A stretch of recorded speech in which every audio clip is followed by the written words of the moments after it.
Assalamualaikum warahmatullahi wabarakatuh. Selamat datang kembali di channel Wito Salam.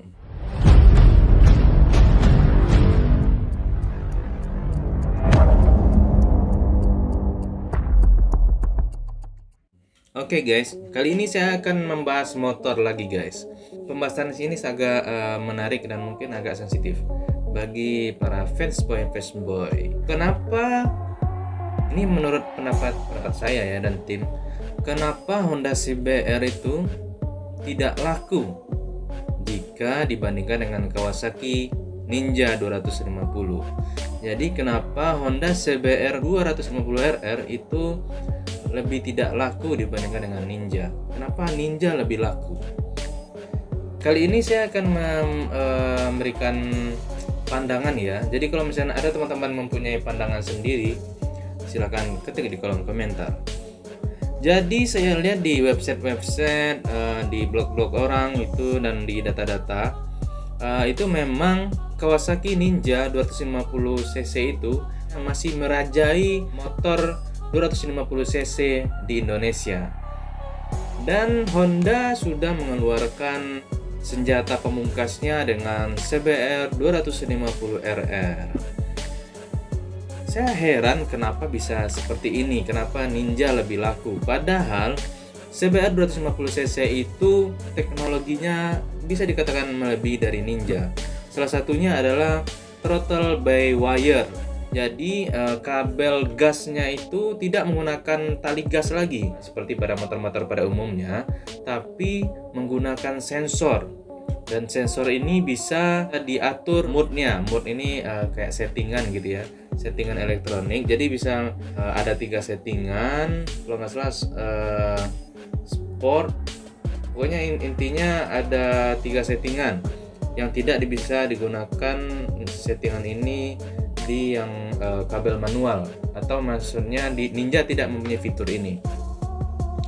Kemudian CBR juga sudah menggunakan upside down untuk shock depannya, sedangkan Ninja masih belum. Ditambah lagi bengkel-bengkel Honda itu jauh lebih banyak dari Kawasaki.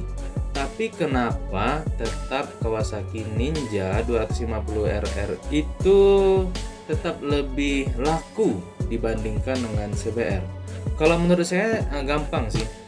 Kalau di Indonesia motor dengan cc 250cc itu 250cc ke atas atau 250cc up ya, itu bisa disebut motor gengsi ya guys. Nah, dari awal konsep dari Kawasaki itu memang mereka, menurut pandangan saya ya, itu lebih mengonsep eksklusif gitu. Jadi hanya orang-orang tertentu saja yang bisa membeli motor Kawasaki, karena memang di samping harganya mahal, terus lebih ke motor hobi, dan juga spare partnya juga lumayan mahal, dan bengkelnya juga jarang. Jadi mereka membuat eksklusif gitu. Gengsinya lebih tinggi dibandingkan dengan Honda. Sedangkan Honda dari awal itu mereka membuat motor untuk khalayak ramai gitu, bisa dipakai oleh masyarakat pada umumnya. Konsepnya seperti itu, jadi lebih ke fungsi sih, lebih ke fungsi.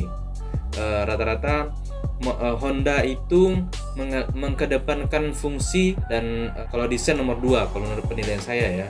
Jadi semuanya fungsi, kenyamanan, dan baru beberapa tahun terakhir itu sudah memikirkan bagaimana desain yang sangat menarik seperti itu. Jadi poinnya, walaupun CBR 50RR ini lebih canggih dibandingkan dengan Kawasaki Ninja, masih bisa dibilang masih kalah gitu dibandingkan dengan Ninja, karena poin gengsi, rata status sosial dan lain sebagainya. Kalau menurut saya ya, karena memang kenyataannya seperti itu. Karena kalau belum motor Ninja ya belum keren lah gitu. Dan secara dimensi body, Ninja itu memang udah moge look banget dah gitu. Tapi kalau dibandingkan sama CBR itu masih desainnya itu tidak terlalu gambot, malah lebih mungkin kayak kesannya lebih pendek gitu ya, lebih banyak tipis-tipisnya gitu. Ini menurut pemandangan saya, silakan kalau ada pemandangan yang lain. Jadi poinnya sekali lagi masih di gengsi sama tulasnya seperti itu. Dan ya, kalau teman-teman perhatikan, untuk mendapatkan suara yang merdu, biasanya Kawasaki Ninja itu tidak perlu membutuhkan knalpot yang mahal untuk menghasilkan suara yang merdu gitu. Pokoknya ganti knalpot murah aja, itu suaranya udah bulat dan sangat ninja banget gitu. Tapi beda dengan CBR. Teman-teman kalau ingin mendapatkan suara yang merdu harus membeli knalpot yang berkualitas. Tidak bisa knalpot abal-abal. Karena kalau misalnya knalpotnya biasa, itu suaranya tidak jauh beda dengan motor yang 1 silinder. Coba perhatikan ya. Saya lihat di jalan itu pas lewat, ternyata yang lewat itu adalah CBR 250 RR. Mungkin saya sering lihat kayak gitu ya, atau itu memang seleranya atau nggak tahu ya. Tapi kalau Ninja ganti knalpot biasa aja gitu, knalpot murah, itu suaranya udah beda banget gitu, udah kelihatan banget itu adalah 2 silinder. Seperti itu guys. Ya ini sekali lagi ini menurut pandangan saya ya. Silakan itu kembali ke teman-teman.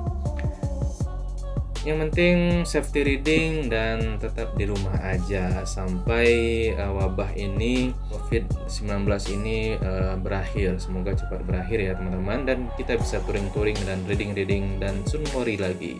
Sampai jumpa di video berikutnya. Assalamualaikum warahmatullahi wabarakatuh.